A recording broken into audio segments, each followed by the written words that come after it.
Kamusta mga kabiyahero? Ngayong araw ay mag-unboxing tayo ng ating bagong action camera. Ito nga pala ang Axnon AX9 Ultra HD action camera.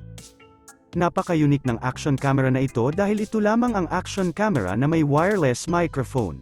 Meron na rin pala akong ginawang review ng action camera na ito, nandyan ang link sa description.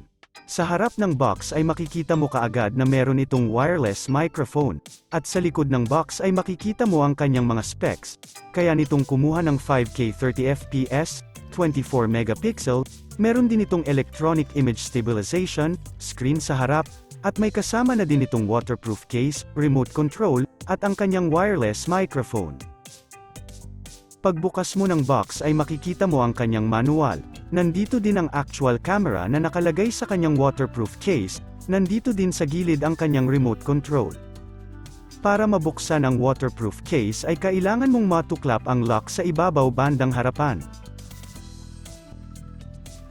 Ito na ang ating actual camera. Ang mapapansin mo sa kanyang exterior ay para itong gawa sa rubber. Nandito sa kanyang bandang kaliwa ang microSD slot, HDMI, at ang kanyang charging port. Yung ibang AX9 ay mayroong microphone port, pero nakakalungkot dahil ang pinadala sa atin ay wala. Nandito naman sa kanan ang up at down at speaker, sa itaas naman ay power button at shutter button. Nasa baba naman ang slot ng kanyang battery.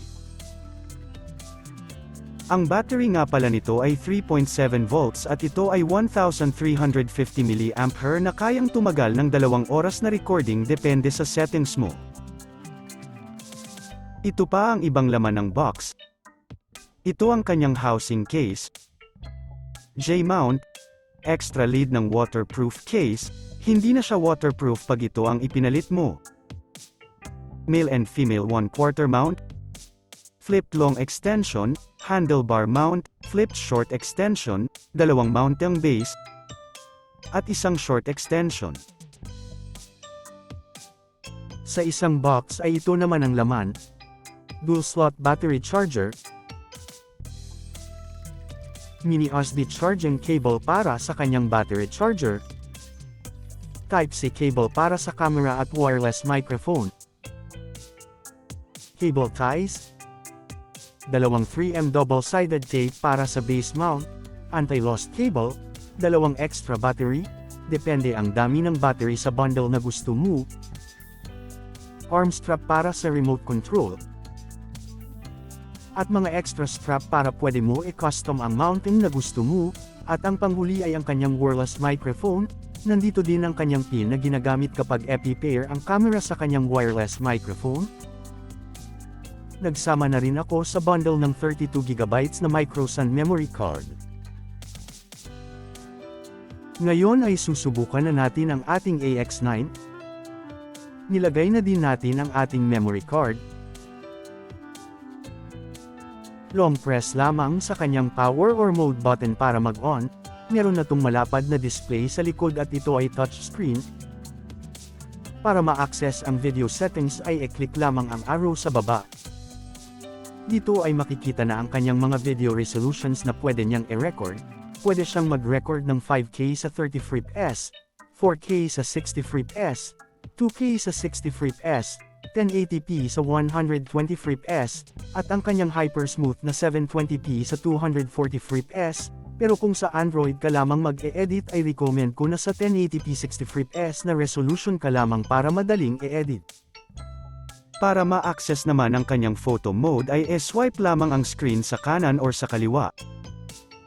Para naman sa iba pang video at photo modes ay i-click lamang ang video icon sa bandang kaliwa ng screen sa baba. Pwede mo din piliin ang recording duration, i-click lamang ang clock icon sa kaliwa. Para naman sa kanyang iba pang settings at preferences ay swipe lamang ang screen pababa. Sa kanyang preferences, dito makikita ang kanyang system settings tulad ng electronic image stabilization, lock ng LCD, frequency, driving mode, screensaver, time and date, time format, language, format ng memory card, low light mode, voice record, long exposure, Remote Control Mode, Field of View, Wireless Microphone Mode at Reset.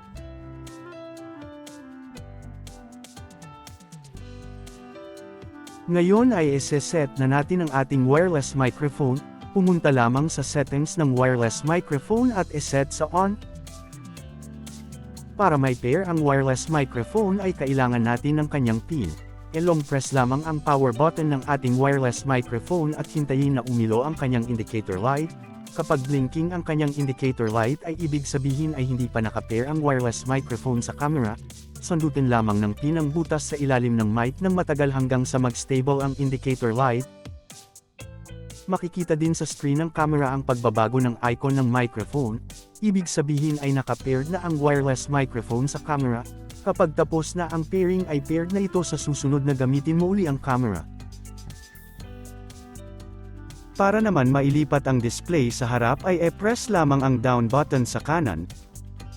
E-press lamang uli ito para bumalik sa likod. Paalala lamang, hindi ito lilipat pag ongoing ang recording. Kung gusto mo naman e-connect ang camera sa iyong cellphone ay kailangan mo lang e-long press ang up button sa kanan, lalabas sa screen ang kanyang Wi-Fi ID at password kung saan ka kukonect. Kailangan mo din mag-download ng kanyang app, pwede mo i-search sa Play Store or scan mo ang QR code sa gilid ng box para ma-download ang app. Kung nagustuhan mo ang video na ito ay baka pwede naman ako makahingi dyan ng like, share at subscribe, at panoorin mo din ang testing ng camera na ito. Merong link dyan sa baba. Maraming salamat sa panunood.